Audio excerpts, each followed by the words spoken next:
Hi, guys, and welcome to episode 2 of the Betfair Trading Show with me, your host, Martin Footer, and your co host, of course, the lovely Ryan Carruthers. How are you today, Ryan? I'm good, thank you. I like that introduction as well. The lovely Ryan Carruthers makes me feel like a ring girl or something. I feel like I should be parading around this room, scantily clad, holding up a big number. Yeah, I don't want to see that. I don't think. Yeah, you Comment do. in the comments if you want to see that. I don't think it's going to be a big hit. Um, anyway, let's get to it today. We've got a busy show. Ryan's got a really good question in a minute, but what I want to start with here is some of the feedback from last week. We asked, of course, if you remember, what were your first World Cup memories, and we've had some great answers. So I'm going to go through them here. Darren Orange. Great show, lads. My first World Cup memory was Brazil versus Zaire in 1974 when the Zaire defender ran from the wall to kick the ball away. I Wow. love that. I love that. What should my dad remember us laughing so much? That's a great memory.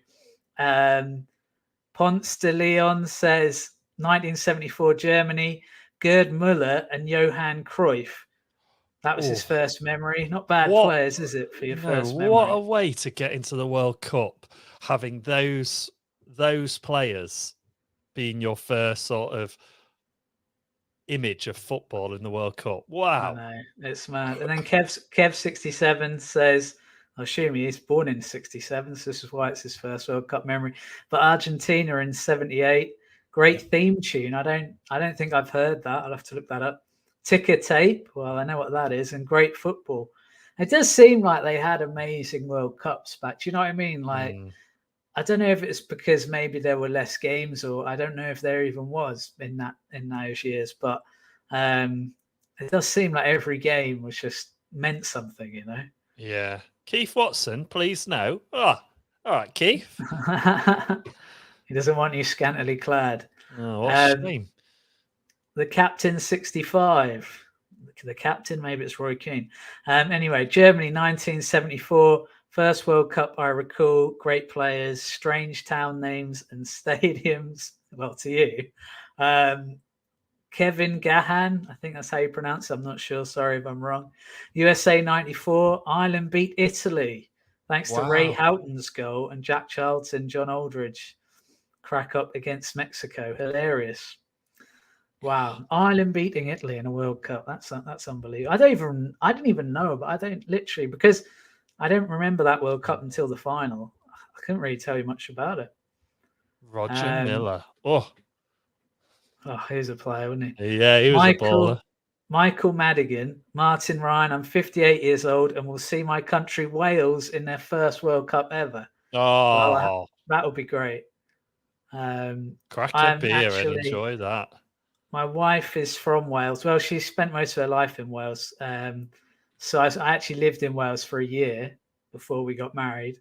And I've got a Welsh dragon, Beanie Baby, on my side right now. I'd grab it if it didn't pull my things off.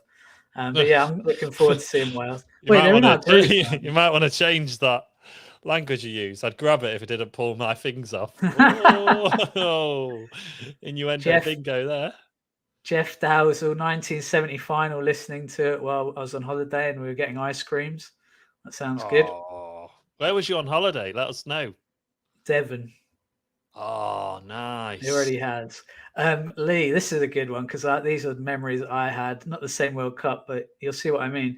Me and my best pal trying like mad to fill the Mexico '86 Panini sticker album. Oh, yes. I was tempted to get a I Qatar. love those, I man. was really tempted to get a Qatar sticker album, Don't, honestly. The thing is, they're 90p. great. 90p for a packet of stickers. Yeah, but honestly, you don't even get a shine in every pack anymore, True. right? So hardly ever. And also, someone worked it out, and on average, it costs like nearly £300 to fill it. And that was when it was Wow. like 70p. So it's probably more now. Like, because you just get so many doubles, and like, who are you going to trade them with? Yeah, but can you remember? Got, got, got, Yeah, got, got, exactly. got, When you're got, at got. school, it's Need, great because you've need, got the need, need, got, yeah. need, got. I remember getting like one of them, and You used to get McDonald's vouchers. Do you remember on some of the back of them? Yeah, I I think that was remember. France '98, and you used to Yeah. get like if you're lucky, Marcel Desailly would have a packet of fries on the back. Oh man, So it's so that won't surprise you about stickers. But you know what I used to do? I used to try and remember what other kids I'd spoken to had needed or had did got, you? and then I used to try and like control the demand of them, so I didn't need that That player. I doesn't know surprise it me. doesn't surprise me, yeah, at all. So I would be like, oh, I know that Kevin needs that player, and I've got this player that you want, Martin. So I'll do the swap here, and then I'll sell this one to Kevin. Yeah, I know. I remember this is not to do with them Pokemon. Do you remember Pokemon Oh, I cards? love that. I remember going out with a girl just to get a Charizard, Oh, what? right? And then breaking up with her once she gave it to me. Do you know what though? My last That is attempt, bad. How bad is that? that is so bad, but that isn't your worst Pokemon story. I'm not going to mention your worst Pokemon story. What's my worst Pokemon story? I'll tell you off air. Give me a hint. You know, Nintendo Switch coming up to Oh, right. yeah, Yeah, it's not yeah. that bad. You That's make it. I thought it terrible. was going to be No, something it's really dodgy. terrible. It's terrible that. And oh man, and if we get enough, I'll tell you what, if we get enough comments of the word Pokemon, right, I will tell you the story. You can say, yeah, that's No, fine. no, we'll drag it out till next week because we want Okay. to leave this on a cliffhanger and all that jazz. Okay, so that's pretty much it. Hang on. Oh, Mark Roberts. I can't forget Mark Roberts. Sorry, mate. A question back at you. The first World Cup I remember featured Jan Youngblood. Which one was it? Now I replied to this. Haha, sounds like a Viking. So I'll go with the 800 AD World Cup. I've never heard. Have you heard of Jan Youngblood? No. I mean, it does sound like a Viking. So I imagine it sounds like a be Scandinavian player. yeah, got to be a Scandi player, isn't it? Yeah. So we'll just have a quick look at the comments so far. Italy, Brazil, 1970. Cool, Everyone's what a game. dropping. We can't even have Pokemon Italy, over. Brazil this year, can we? I We're know. not in it. Argentina, Cameroon, Roger Miller. Yeah, we already said that one. Martin sold his body from. I didn't sell my body. I think Don't tell him. No, not to do with that. He's talking about the Charizard card. I know you well did sell your body for a Charizard. Well, no, I was about 10. There was no bodily action going on at that point. I don't even think no, because your whole focus was getting a Charizard offer. I didn't keep it, and now they're worth like thousands of pounds. I can't believe it. Gutted. It was a good condition as well. I had the folder, like the ring binder that you opened, and then you had the like 3, and you put your cards in, and I'd have like Charmander, Charmeleon, Charizard, and then like Squirtle. Was it? I can't remember whether it's like Wartle and then Blastoise. Wartortle. Yeah. Do you know what? You're not a big enough Pokemon fan for this discussion. That you don't know that. And the thing, this will something that will amaze you. I've actually got a complete set of the original Pokemon cards, right? But I've got the Charizard again, but a really like damaged version of it. Oh no! Because I was like, because I was buying them all like years ago because I wanted like a nostalgia trip, and then I was like, I'm not paying like 100 odd quid for a Charizard in good condition. So I bought like a proper bruised up one for about 40 quid or so. Is there any women around your area that you could pretend to date for a few weeks to get Charizard off? Or start pimping the kids out. Ask them if there's anyone that they know with a Charizard that they could date for a few weeks. Yeah, I mean, one of my kids is 6 and one is 1, so I think it's going to be difficult to ask them to do that. Anyway, before we go on too far down this path, let's get on with your question, Ryan. So normally I don't tell Martin the question, ladies and gentlemen, and this is the part of the show where you get involved as well. So you answer the question in the comments below, whether you're watching this live or not pre-recorded or after the event. But I had to text Martin the question this week because it needed a little bit of time to think. And I asked Martin, and I am asking you guys for your dream 5-a-side team. So just 1 to 5 players. You can choose the formation, no subs. But the caveat is that they have to have been around when you were alive.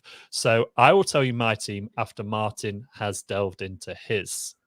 Are you sure you want me to go first? 100% I want you to go Because first. Yeah. there's no way you will have a better 5-a-side team than me. Oh, behave. Mine will So I think smash no, you. but I don't think it would be better if yours goes first. It's like a nice little aperitif or whatever, and then Oh, we okay. get to the proper 5-a-side. No, he gets the proper one. Okay, I'll go first, right? I'll go first. And I've tried to think about a little bit of reasoning with mine as well. So, goalkeeper, I nearly went for Buffon, but didn't. I also nearly went for Oliver Kahn, but didn't. I have gone Interesting. with Alison Becker. Ah, Right, Alison Becker, world class goalkeeper, can also play from his feet, can stop shots, can do the lot, can also distribute the ball. Isn't he the only goalkeeper in the last 5 years to have a goal or assist every season? So it's what you need in 5-a-side. We also need a bit of a sweeper keeper. So I've gone for Alison Becker. Then I've gone for a one-man defence, and this one caused me some serious headaches. I was thinking Cannavaro. I was thinking, I know Mark Maguire's shock. I know. it's obvious. It's too obvious. I was thinking like Cannavaro, Nesta, Maldini, and I went with Lilian Thuram. What a defender. I went for him because he's an absolute unit as well. You try getting past him and Alison Becker. Not happening. Just not happening. And then I've got a two-man midfield. And when I say the name, there's no shock. Stevie G. I've gone for Stevie G. Got to. Stevie G is one of the best Steven Gerrard. Is one of the best midfielders the world has ever seen. Okay. And then I've paired Stevie G with an absolute magician on the ball. Can you guess? If it's Messi, it's just the most obvious ever. Nope. Andrea Pirlo. Oh, that's a good pick, actually. I'll give you that. Yeah, that is a good pick. Pirlo can ping a pass. That is a good pick. It's also, there's no Pirlo, there's no party. So I want that atmosphere in the team. Although I was also sort of tempting to go Pirlo Gattuso, Pirlo Seedorf, but I didn't. I went for Gerrard and Gerrard and Pirlo. And my striker, this one caused me no end of pain because I nearly went for Alan Shearer because you need goals in 5-a-side. He's going to get you bags of them. I nearly went for Henry, didn't. I went for Crespo. Absolute finisher. Crespo.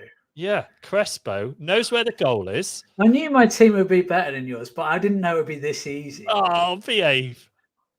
Mark Maguire, the pitch too small for Pirlo and Stevie G. Long range. Definitely Stevie G. I think Pirlo would be fine. Because he could work in pockets. But Gerrard's going to like pick the ball up and drive at teams. He's going to be pinging shots from left, right. How big do you think the 5-a-side pitch is, Ryan? Yeah, but no one wants to try and save unless it's Alison Becker. No one's saving a Stevie G shot. Right, you guys in the comments below, drop your teams. Let's hand over to Martin, who is Pep Guardiola of the 5-a-side world. This is honestly, I'm so proud. What I used to do, right, when I was at school, we used to have this massive 5-a-side competition between all the classes at lunchtime. It used to be set up by like the people at the, like the PE teachers. It's quite a big deal. I was going to say, mine. They're called teachers. The people at school. Well, what I mean is, but what I mean is, it wasn't just something we did at lunch that we organised ourselves. Yeah. It's a proper competition, trophies. I used to sit in class because I was managed our class, and I used to try and work out which team I was going to put out, what formation, all that stuff. So I think that might be why my team's good or better than your one. I think you're at a disadvantage here. So interestingly, goalkeeper, I did think about Oliver Kahn. I can't believe we've both thought of Oliver Kahn. I would never have guessed that in a million years. But my keeper, without a doubt, when you think about it, Schillervert. Yeah, good shout. Now he will score you goals. What I want is a keeper who can score goals, get assist. But go and watch some highlights of Chilavert's saves. He is like flipping Gordon Banks. I didn't realize how good he was at making saves. Some of the saves he made were ridiculous. This is a keeper you want. So I think you've got to think about 5-a-side itself, not 11-a-side. Anyway, back line. It's interesting because you thought about who I've chosen, and I've actually gone for Cannavaro. I knew you'd go Cannavaro. What a player, Cannavaro. I mean, he won the Ballon d'Or, for goodness sake. Will we ever see another? When was it? He must have been the last defender who won it. And will we ever see another defender win it? We should have had Virgil van Dijk win it. I do agree. He should have been up there. And I think it's I mean, I did think about John Terry, because he's solid. I feel like in 5-a-side, you really need a solid centre back. What I like Cannavaro is he can play with the ball at his feet as well. He's not particularly tall, but you don't really need height in 5-a-side. So I think the fact he's little, he can move, is perfect for that kind of role. But I do kind of play 2 at the back. And I thought about who I'd want as a second defender. I'd want an attacking one, obviously, to go and get goals. So I thought about Zanetti for Inter Milan. Absolute legend. Great shout. But there's one clear winner. I've never seen anyone hit a ball like this guy. Oh, I know where you're going. Roberto Carlos. Yeah. What a player. What a player. Go and watch. If you don't know Roberto Carlos very well, go and watch some of his highlights on YouTube. I agree, he's a bit of a long-range shooter, which is maybe the only thing. But the thing is, the pace he puts on the ball, if he cracks it from anywhere, he could score. And he can just hit the most ridiculous angles, like you can see if you watch the highlights. So that's my defenders. Right, okay, so midfield. Now, this is an interesting one. I had 2 people come to mind. I'm only playing a one-man midfield. And I quite like your Pirlo. I might have chosen Pirlo if I'd thought of that. But I thought about Bergkamp as someone, you want someone who can be in there playing a great game. I actually went for an underrated play, even though he's a legend, because people do not realize how skillful this guy was. The way he could turn people, take it around people in a tight, confined space, which is what you want. Gianfranco Zola, 100%. What a player. What a player. And then up front, it was actually fairly easy. I wanted to put Fat Ronaldo in because he's the best finisher I think I've ever seen. But the problem is he's not a great runner. He wasn't a particularly great mover. So not as great as being, the best. So I went for Henry. Henry is ridiculous. Just watch the skills he had. I remember them saying he used to just train without his shoelaces even done up or anything. This guy, it all came so naturally to him. Beautiful football. The only thing that worries me of this side is there's not quite enough grip. But I just think the skill will outdo that. So, yeah. It's not a bad team, to be fair. That's a good team, I mean, Mark Maguire in the comments as well has chucked James Milner in there, which is proper. Yeah, but that's proper out there. Sorry, I'm just checking the name of the show. The Liverpool. It's the Liverpool Trading Show. Carry on. Might as well be the Brazil Trading Show, the way you picked your team, nearly. I've got one player from Brazil. Oh, yeah, but nearly Ronaldo was in there.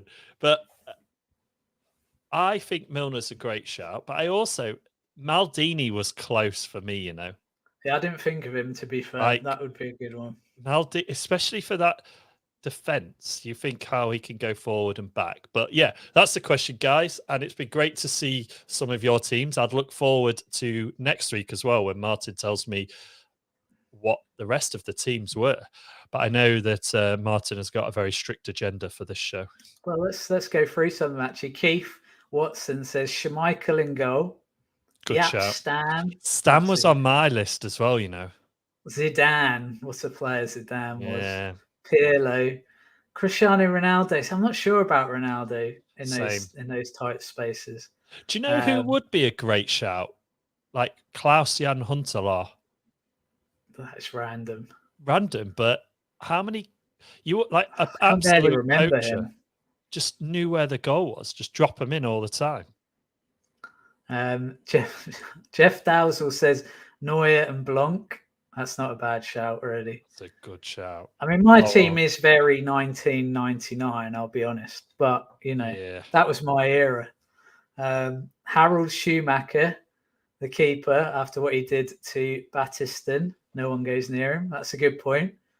If anyone hasn't seen that on YouTube, just Google goalkeeper killed striker. Yeah, it's actually horrible. I should not be laughing. It's horrific. No, it was so cool. But yeah, that's a good point. Mind you, it depends what five-a-side. The one I used to play, you weren't allowed in that little D if you weren't the goalkeeper. So you wouldn't really have had that problem. I don't think you'd have been bothered. No, that is a good point. Milner could play anywhere, which is the advantage of Milner. But the disadvantage of Milner is it would be still James Milner. So, Milner is so underrated. Messi is too obvious. Can't be having that one. And Toto Shilac. I don't even know who that is. No, neither do I. And that's before my era. And Mark as well. Let us know which Martinez you are referring to, because there's so many now. The little one in Man United. The Man United. He said size doesn't matter. Yeah. Ooh. He's about the same height as me, so I support these smaller players. So Cannavaro. I don't think Cannavaro could have been that tall. No, Cannavaro was a good shout. I think it had to be. I don't know how tall it, but he seemed quite small. It had to be like an Italian or a French sort of 1992 to early 2000s defender. Well, I thought Chiellini, but he hasn't really got the ball skills. I don't think he needs it though. In a 5'9", 5'9", so the same height as me. And no one ever mentioned how small Cannavaro was, did they? No, because he was too busy winning the ball, wasn't he? Yeah, exactly. It's funny, isn't it, how these archaic arguments get brought in. Do you know what Keith said? A great shout. Cafu nearly made it into my team. Oh, that's a good one. Yeah, because I nearly dropped Stevie G for it, thinking that you could have him bombing up and down. Well, that Brazil team, I mean, Cafu, Carlos. Yeah. I mean, Ronaldinho was in it. I mean, they were kind of a bit different times when they hit their peaks. Rivaldo, Ronaldo, even Romario at the the earlier time. That was just ridiculous. You never see it. You never see another. I don't think you ever see another team like that. But as good as the French squad is. But you also had that AC Milan team, of the early 2000s that was like Cafu, Maldini, Nesta, Yapstam, Dida in goal, Gattuso, Shevchenko and Crespo up front. Crespo. Wow. Yeah, great finish. He wasn't there long, was he, Crespo? I don't think. Nope. Anyway, let's go. Neuer, Passarella, Messi, George Best, Ronaldo, Lev Yashin. I've heard he's the best keeper, but obviously after my time. Defense more. Which more? I don't know. Let us know which more, Mike. Beckenbauer, great shout. Alfredo Di Stefano, and then Chris. He does go. So it's interesting that someone from the older generation to us has gone for Cristiano Ronaldo. So, respect to that. Maybe I'm just anti-Ronaldo because he plays for Man United. I don't know, but who knows? Anyway, let's crack on. We'll be here all day. So. First thing, obviously, is the trading week in review, and I'll push that over to you, Ryan. How was your week trading? Yeah, it was really, really good, to be fair. I've got a new strategy I'm playing around with, and it's a first half goals one. So it works in the first half goals markets, and predominantly I'm laying the draw in the first half market. And there was 4 selections that came up this weekend. And just an interesting point to note as well, we're now on Wednesday. No more selections have been on that selection criterion on that strategy. So I go into BTC every day, I pull the filter up and it tells me instantly I get the games. There's not been any this week, and I'm cool with that. So that was just like a little something to note there as well, because I know that a lot of people struggle when they don't have selections, because if it trades, you want to moves, you trade it, and you're like, oh. But yeah, there's been 4 selections at the weekend. There was 2 on Saturday until Sunday. And actually one of them was a bit double bubble because you tipped this up for under 3.5. So it was the Inter versus Sampdoria game. So I laid the draw in the first half market in that. And I've been dripping the stakes in slowly as well. So before the match, 5 minutes, 10 minutes, and then 15 minutes. And it works really, really well. So you get better average odds. And like you were saying last week, yeah, you're going to miss a little bit, but if a goal comes in after, like right towards the end of the half, you can do really well. So Inter versus Sampdoria worked really, really well. I had Leipzig versus Leverkusen, and I had 2 games in the Nordic leads. So Rosenborg versus Bodo Glimt, and also, I can never say these ones, Christian Sund versus Ailsunds. And that also, so 4 out of 4 for me. So I will keep testing this because I know what members are going to be asking for. And as soon as I've got it to a point where I think it's ready to share, I did actually post those two on the forum on Saturday. But when it gets to a point, I'll share the filter with all the members, so they'll be able to emulate it. That's awesome. And I think that's the thing as well. Some people might not realize is that we're always kind of testing other filters on the side and kind of trying to get the next filters ready to share with you guys, to kind of have all the best strategies out there for you from betfairtradingcommunity.com. And the same with me, really. It's interesting because Tomaz's under 1.5 goals strategy had a really bad day on Saturday. And a couple of people were like, oh, no, it's had a bad day, worrying and stuff. And I was like, okay. And then so I thought, oh, God. I was like, I think at that point, I hadn't even checked my balance, because on the set and forget stuff, I don't check my balance till the next day often. I just place it on the day, let it run, whatever. I don't worry about it. Go spend time with your family. And I came back the next day and I thought, oh, God, this is going to be a disaster. So I logged in and I realized I was only 1 point down. Right. Yeah. And I was like, okay. So and this was just on the over 1.5. So I hadn't, an under 1.5 lays. I hadn't looked at the other strategies. So I then looked at the over 1.5, Martin's over 1.5, which isn't actually me, it's another guy. And every one of those had won. So actually, that good day had basically counteracted the bad day of Tomaz's under 1.5 goals lays, which is why I talk about how important it is when you're building a portfolio to keep looking for good strategies so that you end up with a portfolio of a few. Obviously, you start with one. We're big advocates of that. But you build a portfolio of a few strategies, and then that helps counter variance. Because if you were only following the one strategy, that would have been a hard hit day. But actually, it wasn't when you actually factored everything else in. Now, I actually sent out 25, Ryan, you'll like this. I sent out 25 trades over the weekend for second half goal and late goals, basically back in a goal late in the game. 24 out of 25 of those trades won. Wow. So, it was a heck of a weekend overall, but it's funny because Saturday was not a great day. And Sunday was phenomenal. And I find this trend quite a lot. I do. And I actually said it on Sunday morning. I said it fun. And the funny thing is, I probably had the best Sunday, one of the best Sundays I've ever had. And I was like, it's funny that has happened. As I said, does anyone find Sunday a lot better? And I realized a lot of it comes from the English leagues. There's no 3 o'clock kickoffs on a Sunday. And the other leagues, most of them do seem pretty predictable compared to ours. I don't know what it is about our leagues, especially the 3 o'clock kickoffs. But that's something I'm going to look at with my filters moving forward. But yeah, that's basically my weekend review. The other good trade I had that was really good this week was a tip I advised on the forum a couple of weeks ago, which was backing Napoli in the Champions League. Oh yeah, great show. At 32, odds of 32. And then I think it was yesterday before they played Liverpool, I actually messaged out and said, right, time to close the trade, lay at 18. Just leave it as a free bet, remove your liability. You can green up if you want, obviously, but I tend to just leave them as a free bet till later on. At least I want to see who they get in the last 16, because imagine if they get an opponent you think they'll beat. They could be in the quarterfinals and you're going to be sitting on a nice profit at that stage. So yeah, but what interested me with that trade was that the odds moved lows, 32 to 18, but nothing really happened. Like, I think there was maybe one match they were expected to win against Rangers and they won it. But it's not like you think, oh, well, the odds halved for a reason.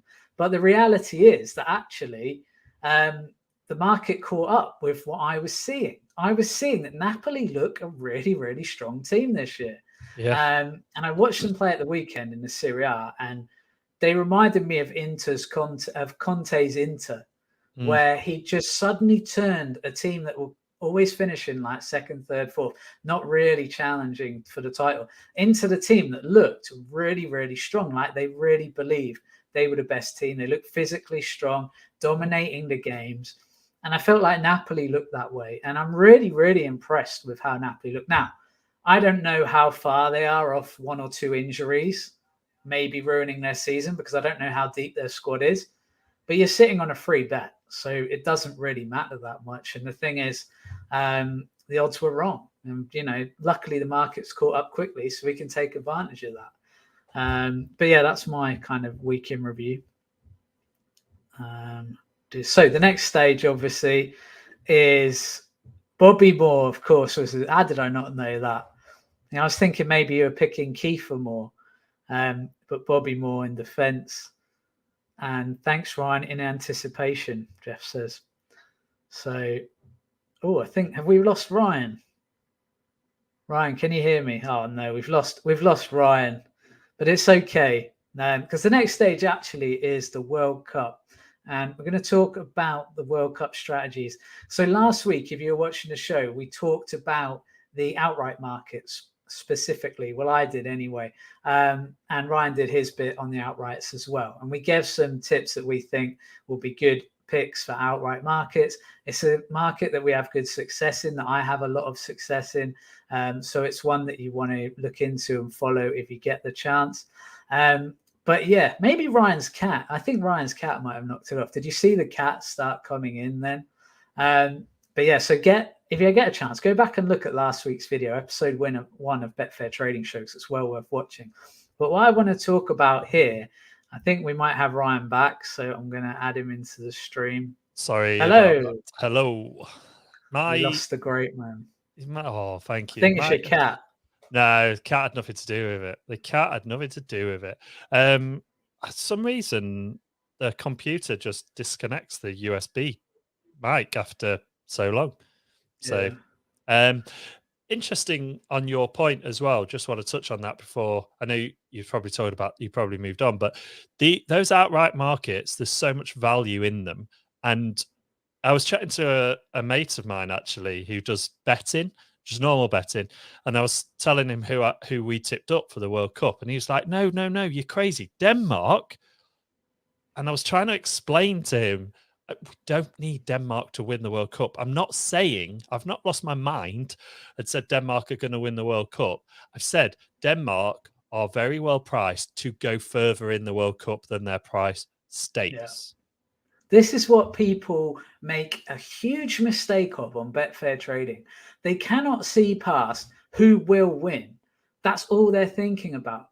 Yep. But as a trader, that's not what you, unless you're Mystic Meg, right?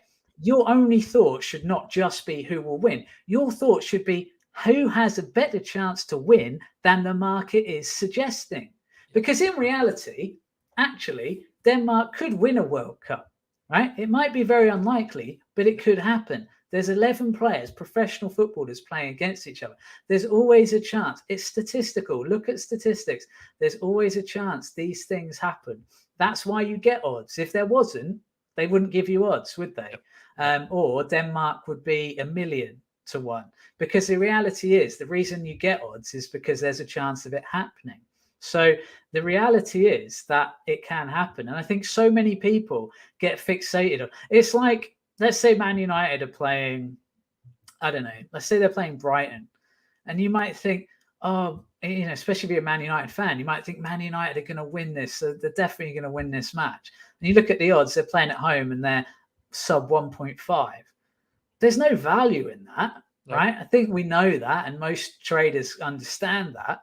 But bettors just think, well, I think they're going to win, so I'll take them, and I don't care what the price is. It's such a big mistake. So many people make it. I really want people to get their mind shifted away from, who you think is definitely going to win something to where is the value. I'll give you an example. I said that I thought France were good value, even at a price of 7.6. But if France were evens, I wouldn't be backing them in a million years. I still think they're a very, very good team who could win it. That's the difference. Odds matter, and odds have to matter, because if you're a trader and you don't think odds matter, then you shouldn't be trading, because you're not going to get value. Actually, we've got a good question from Mark here before we move on. World Cup upcoming. Any thoughts on whether it will mean unreliable fixtures with players protecting themselves in the last couple of games pre-World Cup? I'll hand that one to you, Ryan. Yes, I've been thinking this for a few weeks anyway.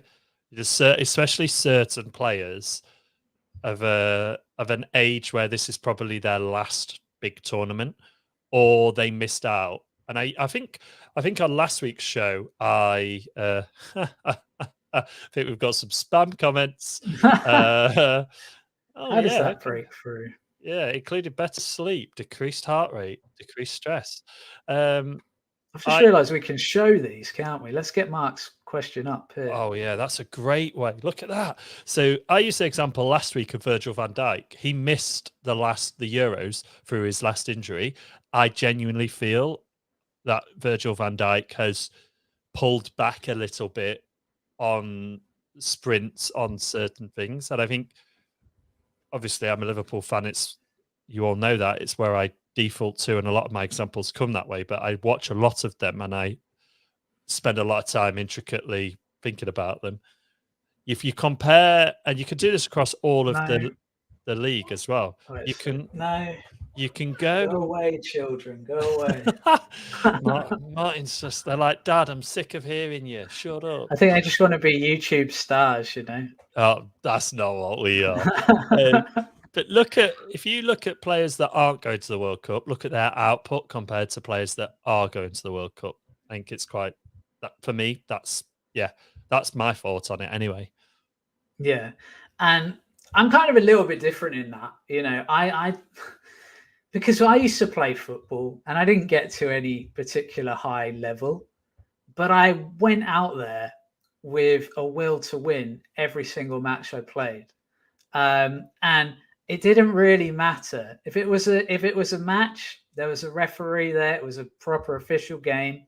It didn't matter. I played in one team in one of the youth leagues, so I think we'd already won a title. But I still went out there to try and I played as a striker. I still went out there to score as many goals as I could, So I don't know. I just feel like if you've got football in your blood, you will want to win a football match. You could put me, to be honest, you put me in any city, even on the playground, in a non-official match. I wanted to win. So I guess some players aren't like that, and it will depend how much their heart is there. But yeah, I think for me, I'm not so convinced it will be like that. I haven't seen a massive strange happenings in my results other than leagues that are coming to an end when the Scandinavia got a bit colder. We'll see. I mean, I guess we'll find out, won't we, the next couple of weeks. But weather doesn't matter, does it, in trading? Weather does weather matter? Do you think? Because I genuinely think that the weather does play a part, and you see this especially in the NFL. It's huge. You get a snow game, all of a sudden there's no touchdowns. I think weather does play a part in trading. Yeah, it has to, especially when you're looking for goals. So player Cam HD asks, will this World Cup be a low-scoring tournament? What do you think, Ryan? I don't know. I don't think. I think it's going to be. I can't see a low-scoring tournament with players like Mbappe and Vinicius Junior for Brazil and France with all their talent, and Denmark and Belgium and even England. I can't. Yeah, I don't think so. I just don't think so. The thing I'd always think is, I assume you're asking this because you think players will be tired, but the way I look at it is, well, won't defenders be tired as well then? Yeah. Like the defenders, and because people always make these kinds of arguments, and I always think, well, yeah, but if I was tired on a football pitch, and the other team was a little bit fitter, they'd run rings around you. Mm. So, as a defender, if I was tired, I would get run rings round. So I don't know. I think it would be interesting to see. I mean, it is going to be a different World Cup. We've not had a World Cup at this time of year, and there's no doubt about that. So Cosin asks, and I'll actually take this one: will LTD work for this coming World Cup? Well, actually, I'm going to lead into talking about my part of the World Cup strategy, and then I'll pass it over to you, Ryan, for your part. But basically, for me, the strategy I will employ, and I've used this for the last few tournaments on individual matches when I'm watching them, is when the game is particularly lively, I will back a first half goal after, say, 15, 20 minutes. Now, often at that point in these games, you're getting evens or even above that. And what you'll find is that because it's an international game, because it's a World Cup, the odds are higher than they would be if it was a league match. But what I've found is that if games are lively, especially earlier on, there can easily be later goals in the first half, especially kind of between that 20 to 40 minute period, which is almost like a golden time for getting a goal. And what I've found is that actually going for a first half goal can be a really lucrative strategy. Now, you could maybe lay the draw in the halftime market. That could be a strategy you employ if you wanted to employ lay the draw. I think it's difficult later in the game because I think that's when things can contract. So, if it's 0-0 after 60 minutes in a group match, for example, or even in a knockout game, if both teams are fairly even, are they going to go hell for leather?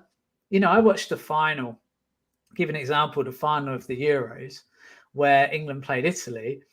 And when Italy equalised, I thought, well, we're going to lose now. They're well on top. Suddenly, they just decided they wanted to sit back as well. And both teams ended up doing nothing for like the last half hour, then the extra time of the match. And it went to penalties. So, yeah, I wouldn't. It's hard to say whether LTD would work in that strategy.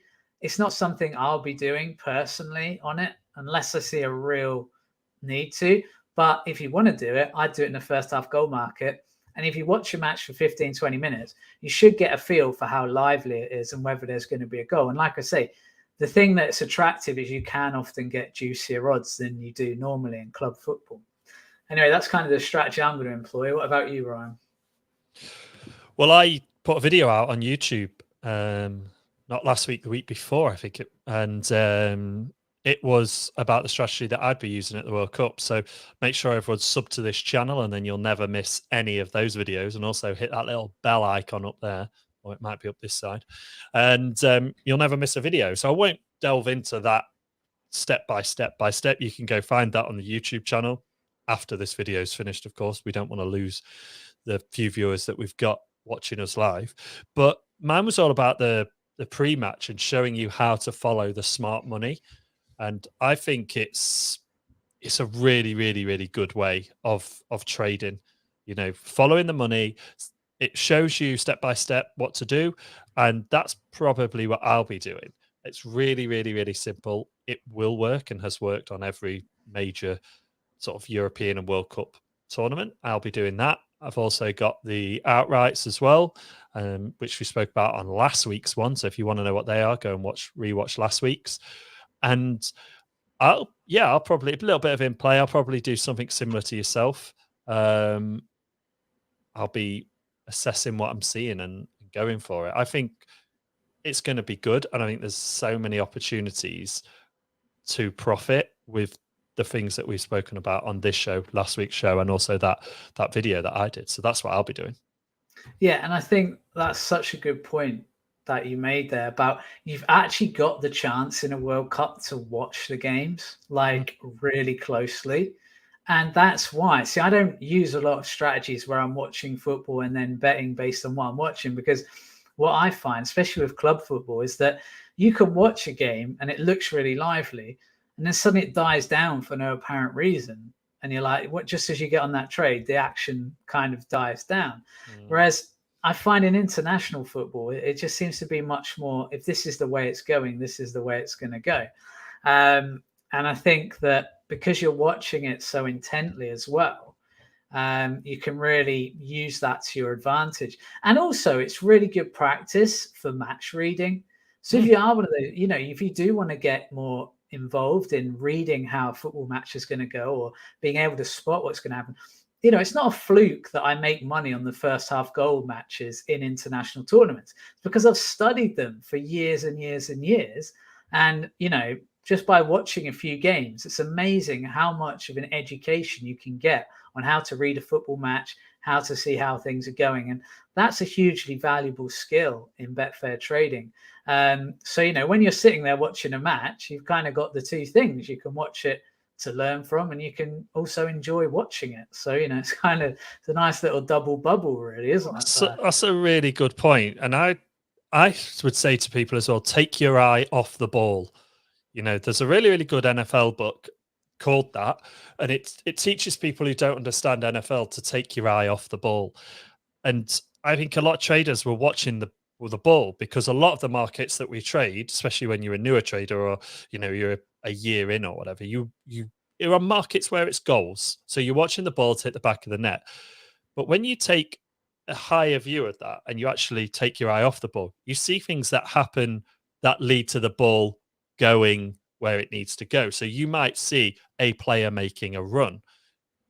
You might start to spot all of these things, these little nuances, and you go, okay, well, that player has made that run 3 times, and the midfielder has spotted that 3 times, or hasn't spotted it 3 times. It just starts to build this picture of the game, the wave of the game, who is picking up on things, who's not picking up on things.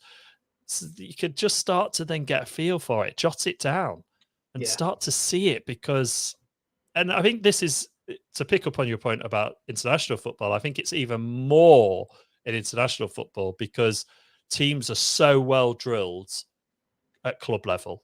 At club level, teams are so well drilled. They're so organized. They've played with these players every single day. They've done 6 weeks, like pre-season. They've loads of friendlies. They've done it and done it and done it and done it. They know instinctively where the players are.